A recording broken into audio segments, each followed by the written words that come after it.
Well, hello everyone. Today we're going to get into chapter 6 and look at some transistor amplifiers, some BJT amplifiers. As we've learned before that transistors have this thing called beta, current gain, which is a relationship of the current in the collector emitter circuit versus the base circuit. And that beta is a big number. It's 100 or 200. So that current gain can be used as for amplification purposes, and that's what we're going to do today. And we're going to look at some AC quantities associated with that amplifier. So AC quantities are are indicated with a subscript, and this is a collector emitter curve here. See if I get my slides working. Collector emitter waveform here showing the voltage between the collector and the emitter. And you notice that there's capital letters right here for V sub CE. Now that's the DC value of the collector emitter voltage. Now as you pass current, AC current through the base circuit, that collector emitter voltage increases and decreases, in case this is a sine wave, and that's indicated with a small letters, the CE.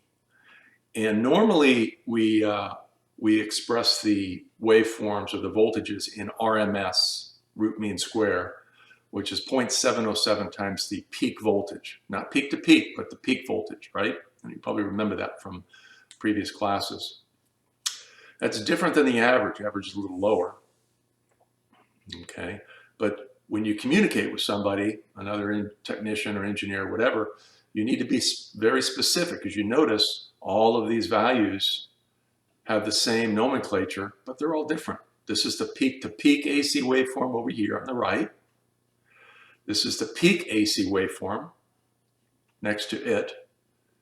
This is the RMS AC waveform, and this is the average AC waveform.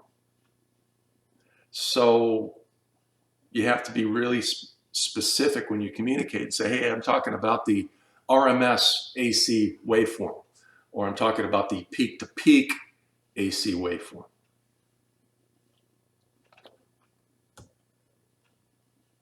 Now we have resistances, which we'll look at. They're effective resistances, AC resistances, specifically on the emitter circuit, which we'll get into, which those are also expressed in lowercase letters, subscripts.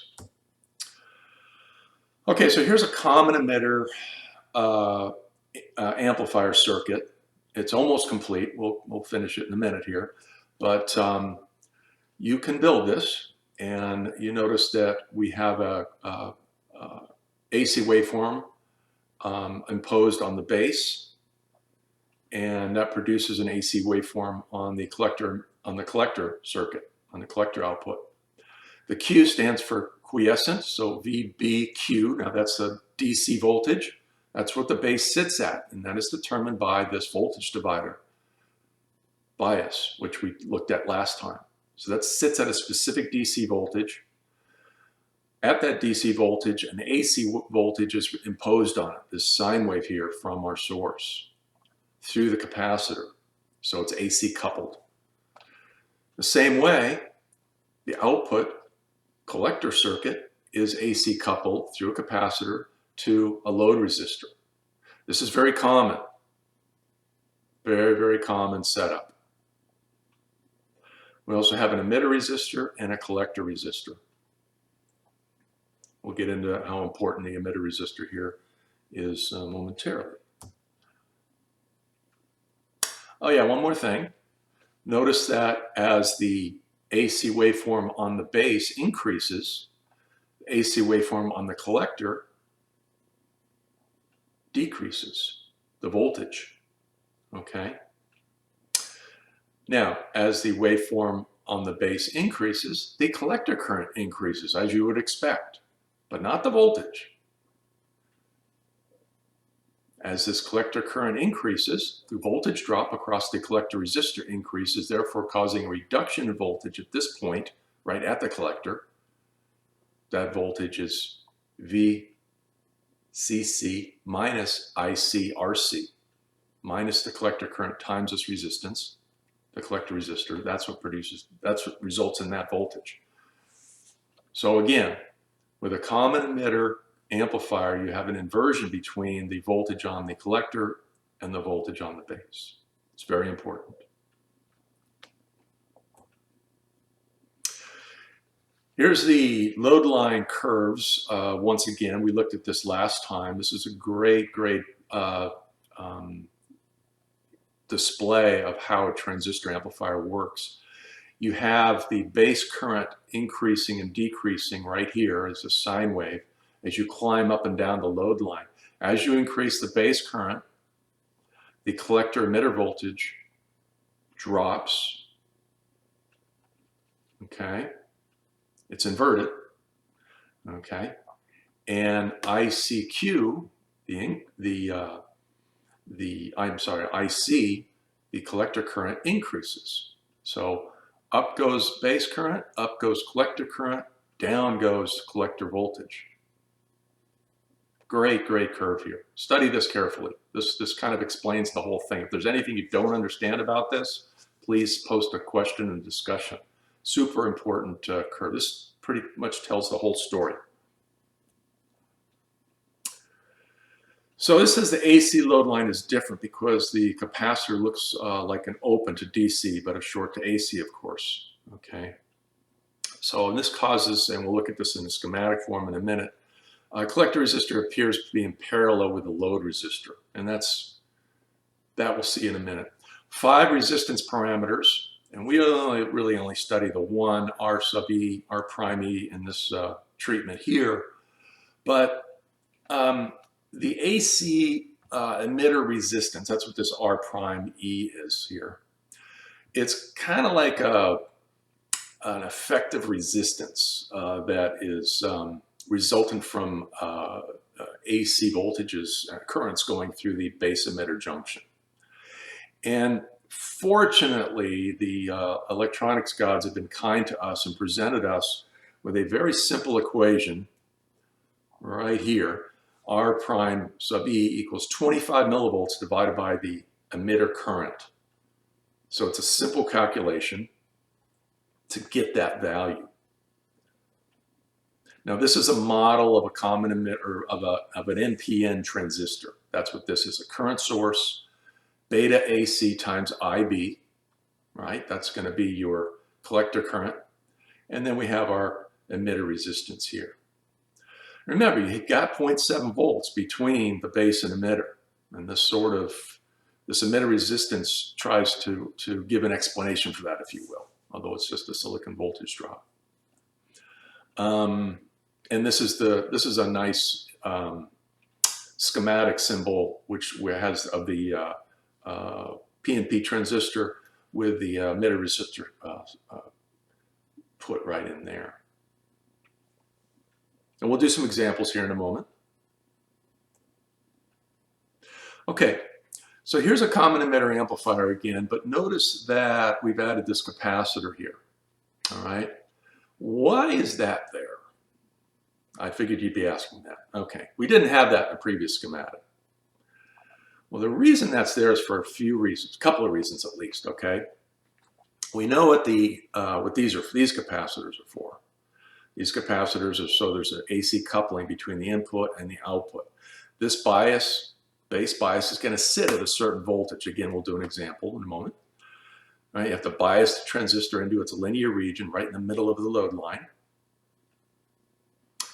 And then the collector has a quiescent voltage also, VCEQ. So that's sitting at a DC voltage. So this capacitor blocks that DC voltage and produces the AC waveform you see here on the load, biased at 0 volts. But what's this capacitor all about?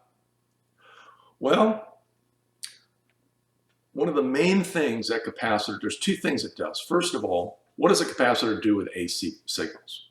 It shorts them out, right? So at DC, let's say we just put a volt, 1 volt DC right here at the beginning of this capacitor. What happens? Nothing. Nothing goes through the capacitor. So the transistor is just sitting there doing nothing. It's biased on at its voltage divider bias. So it's sort of sitting in the middle of the load line. Nothing's coming out here. Okay. And you've got a collector current which comes down through the collector, through the transistor, through the emitter resistor. And that sits there and produces a voltage right at the emitter. Okay, now that voltage, which is VE, V capital E, add 0.7 volts to that, and that's what this bias has to sit at. Okay, this VB, V capital B. Okay, so that's great. So let's start up the signal source here and put an AC waveform on the base. What happens to this capacitor? It starts to short. It starts to become a lower resistance or impedance, if you will. Shorting out this emitter resistor. Well, what does that do? Well, it increases the current and decreases the voltage at this point, at the emitter, right? Well, if there's a short across this resistor, what does that do? It brings the emitter of the transistor to ground. Take a paperclip, put it across RE. That's basically what CE is doing under AC conditions. Well, why do you want to do that? Well, what does it do to VBE? Well, it increases it, right? Because at DC, you've got a current going through here and a voltage sitting here. And so what's going to happen is you're going to have an increased current, right, and a decreased VE,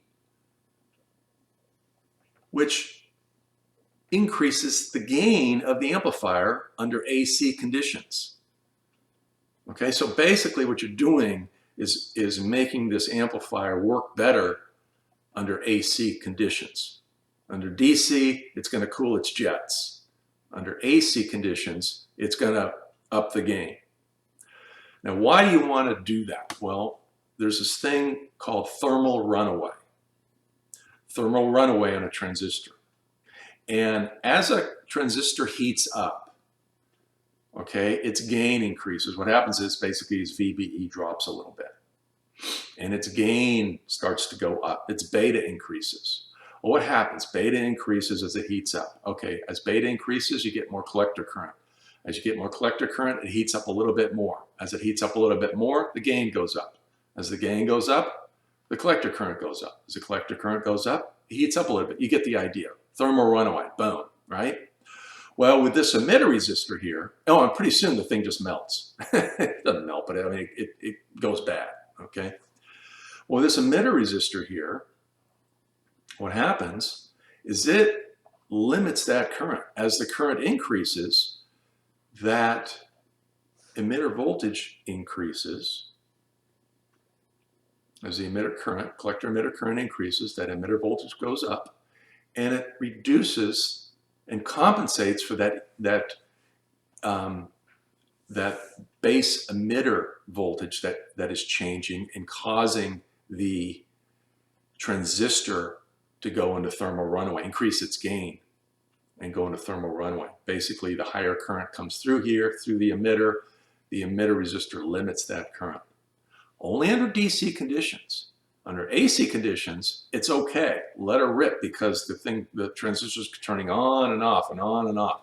No problem, usually with thermal runaway under AC conditions. Excuse me, it's only under DC conditions. So that's one reason for that emitter resistor.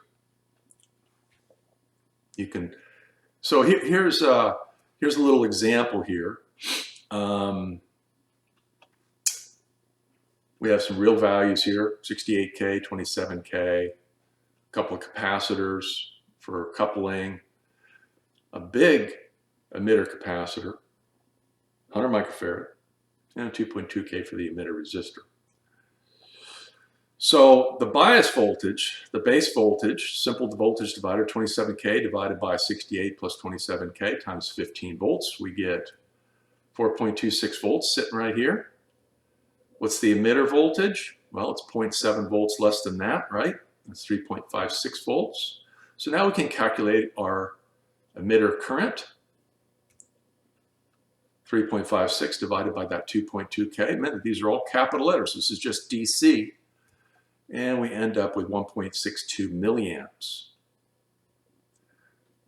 So the R prime sub E is 25 millivolts divided by that, by the 1.62 milliamps, and you get 15.4 ohms.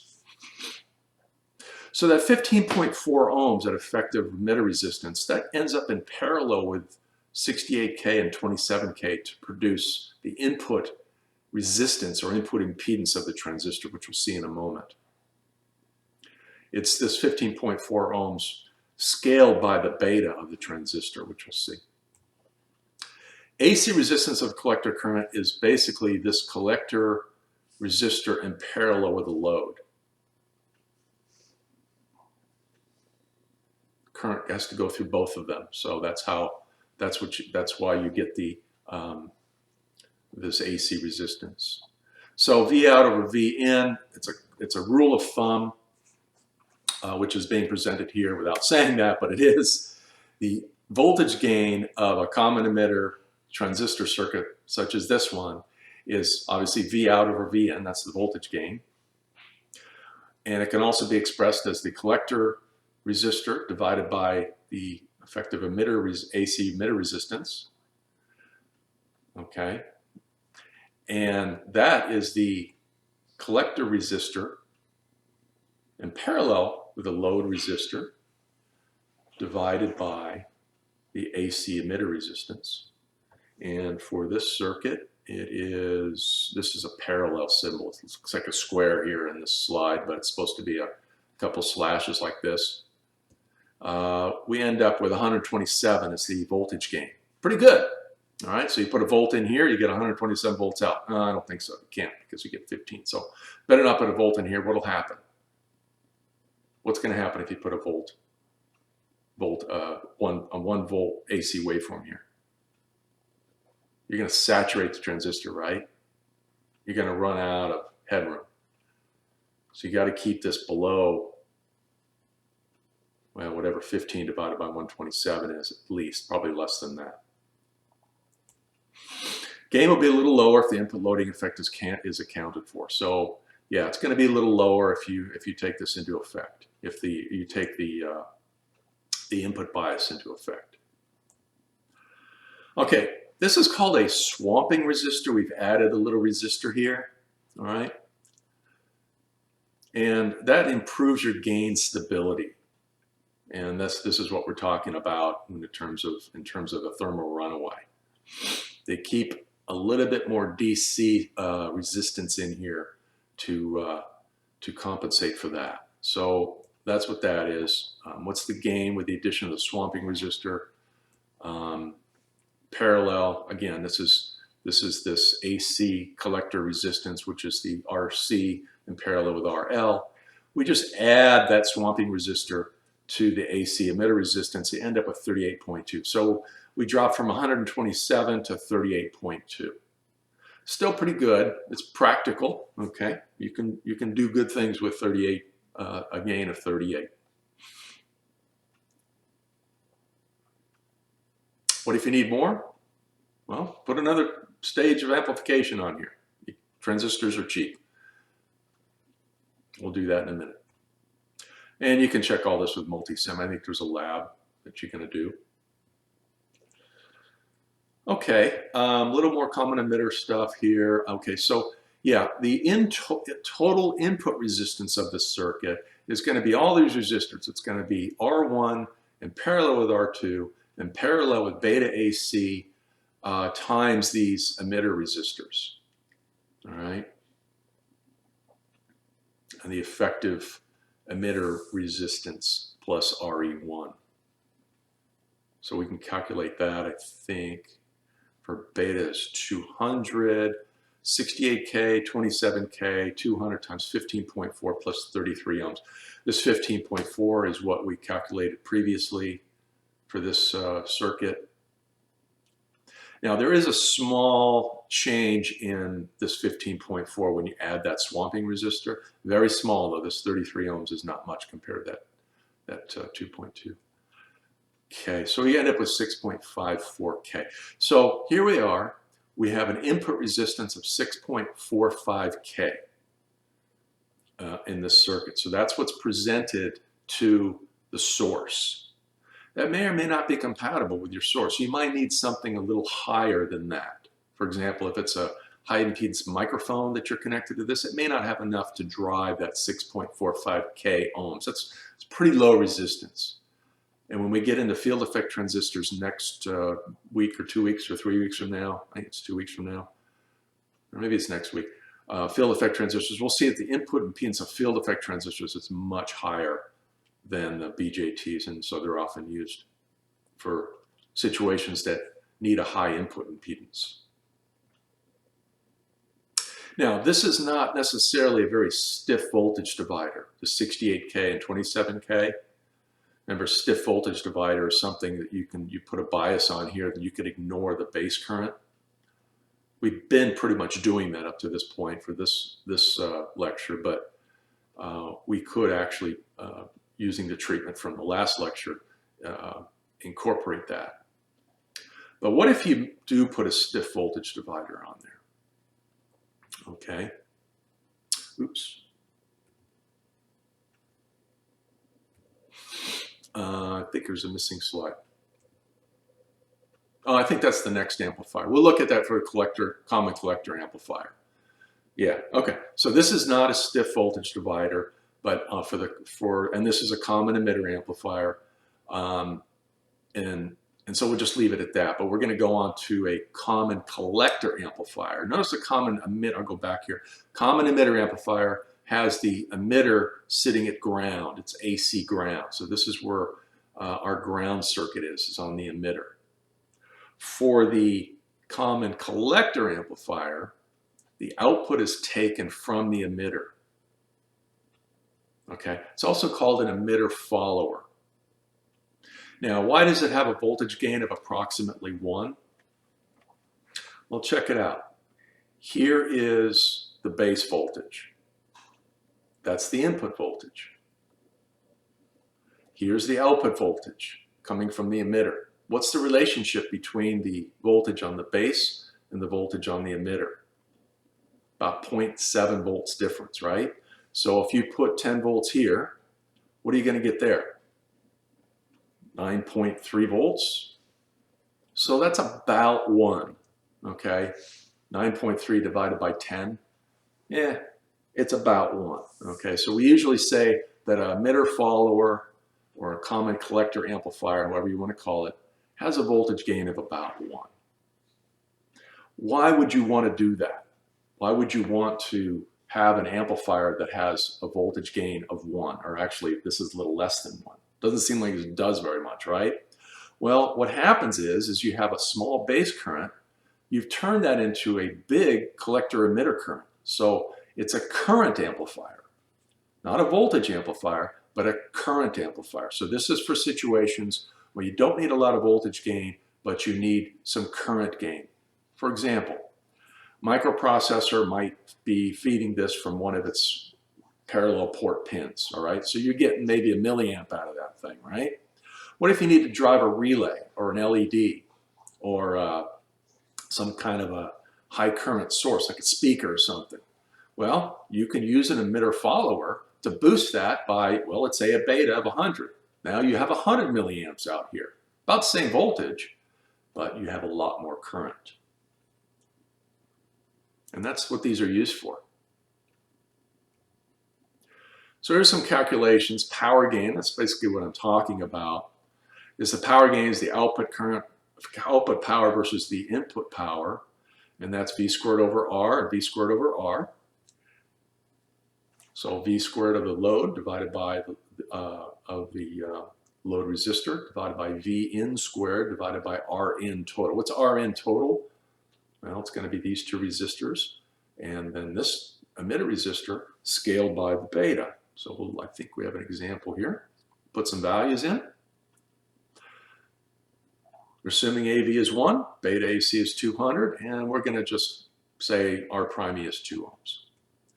So R in total is R1 parallel with R2, parallel with beta AC, R prime plus RE parallel with RL.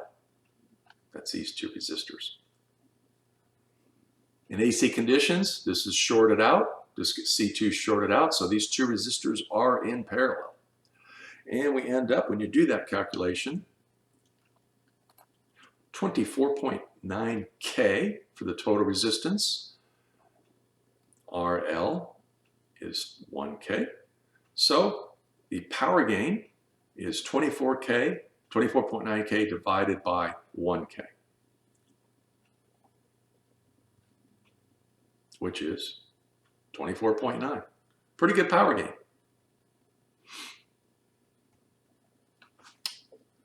Okay, now this is what I was trying to get at from before using the common emitter amplifier. We'll do this on the common collector amplifier though instead, I guess. So it's not, as I call, rock solid. It's let's go back here real quick here. Here. So it's 39K and 220K. Yeah, that's a pretty non-stiff voltage divider. Okay, but there's a reason for that, right? The more stiff you make the voltage divider, the higher the input, the more stiff you make the voltage divider here, the bias voltage, that means you have to lower these resistors. When you lower the resistors, what happens? 39K, in this case 220K, become less. Therefore, this 24.9K, the parallel arrangement, combination of everything, becomes less. So instead of an input resistance of 24.9K, you're going to get something much less. That's not good, because a perfect amplifier has how much for its input impedance or input resistance? It's infinite.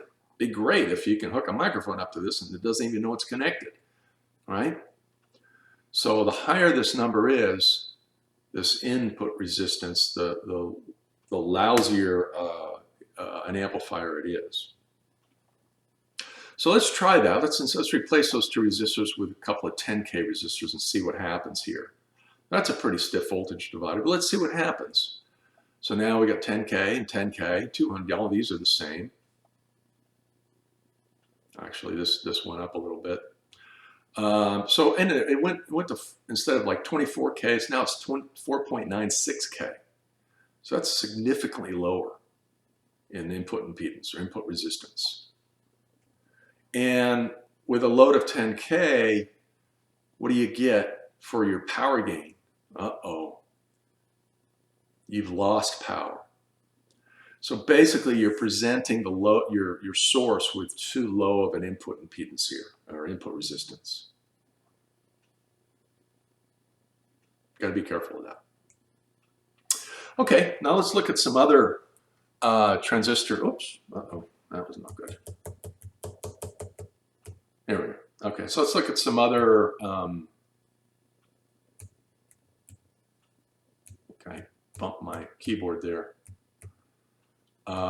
Let's look at some other circuits. Darlington pair. Okay, so here's a Darlington pair. Darlington pair is two transistors in cascade. And this is really cool because this front part here looks just like what we've been looking at, right? Biased base, AC coupled base junction. And that drives this transistor, this NPN transistor, creates a collector emitter current, which is related to the base current by beta. Well, that collector emitter current feeds directly into the base emitter junction, into the base of the next transistor of Q2. Okay, so whatever base current you have here, let's say it's multiplied times 100, which might be the beta of Q1. So let's say you have a milliamp here. Well, you have 100 milliamps here at this emitter current feeding into the base current of Q2. 100 milliamps times another 100 Well, that's a lot of current, right? So if you have in the second collector, it's a lot of current. So if you have a beta of 100 for Q1 and a beta for 100 of Q2, 100 times 100 is 10,000. So it's a beta of 10,000 for these two, which is great, all right? So you can really drive this load, which is a speaker shown here. And typically, these little Amplis 385 amplifiers you can buy, little single IC amplifiers, are a Darlington setup, just like this, common emitter Darlington setup with 2 transistors. You can feed it with a low level source, line level from your stereo or something, and drive a little speaker. Very, very common, very clever. So that's a Darlington pair.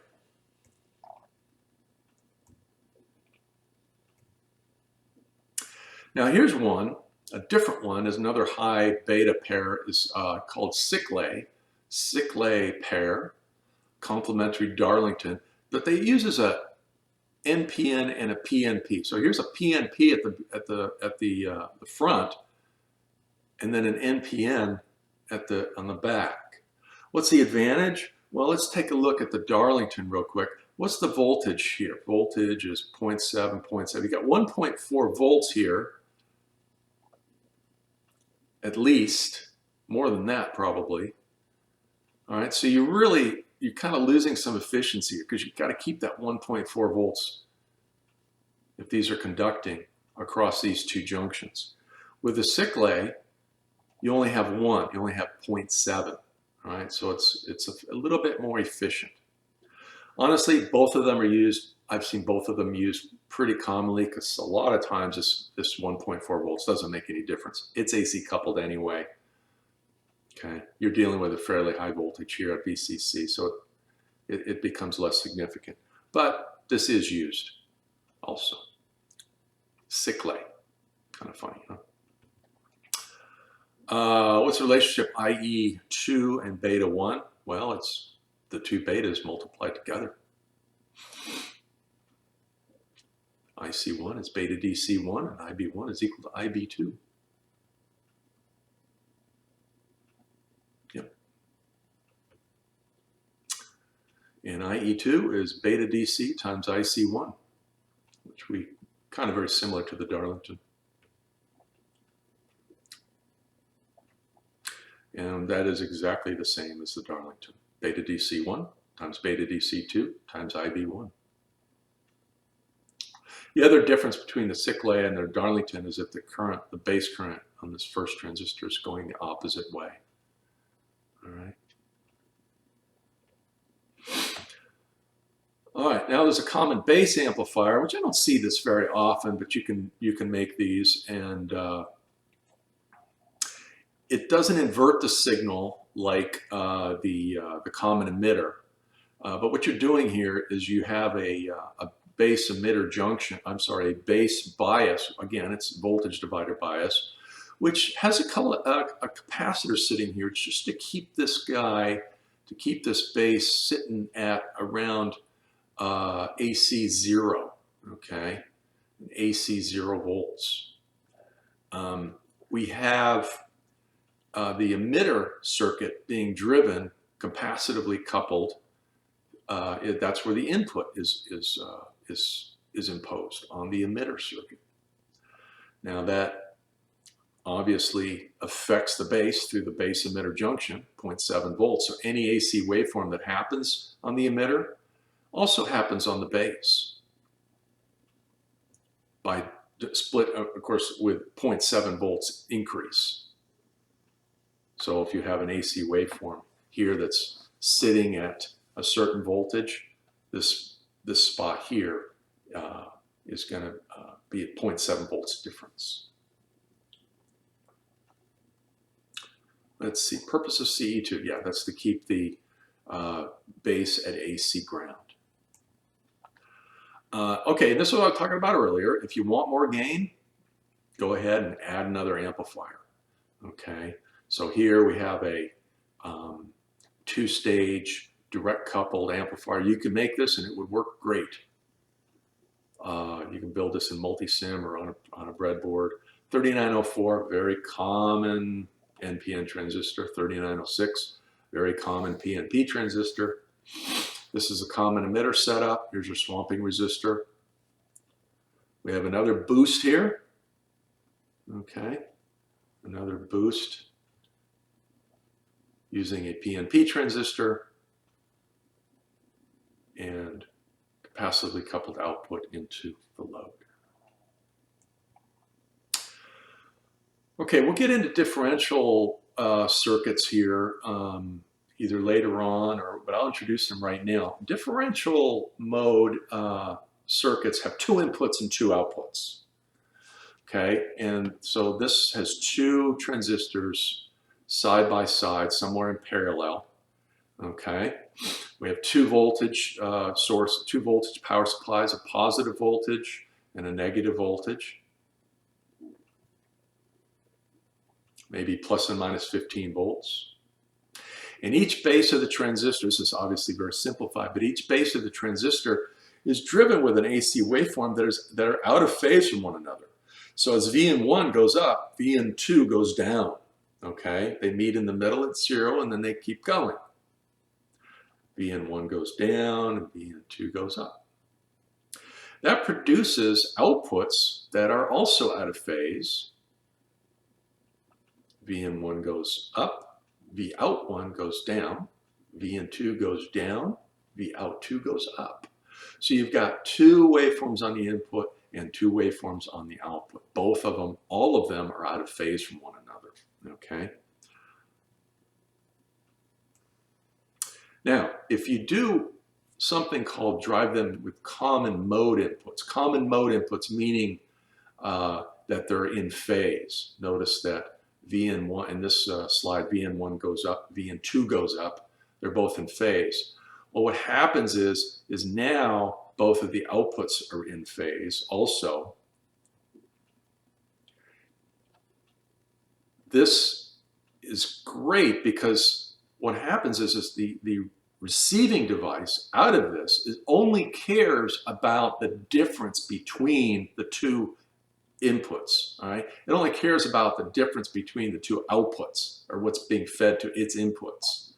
It doesn't care, okay, on the receiving device. It won't care, all right, if a voltage affects both of these lines at the same time in the same magnitude. That's common mode. That's also called noise. Noise is common mode. If you have 2 wires that are carrying a differential signal, okay, like this, if noise hits these wires at the same time with the same magnitude, what's going to happen? It's going to be common mode. And they're both going to produce a voltage on their outputs that is identical.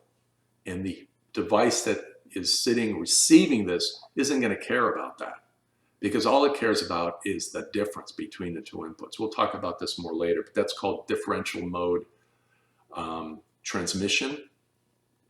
And differential mode transmission is used everywhere. It's used on Ethernet lines. I don't know if some of you are familiar with Ethernet lines. They have a plus and a minus for each one of the wires. 4 sets of wires or 8 sets, depending on how you're set up. And there's a plus and a minus. That's a differential mode signal.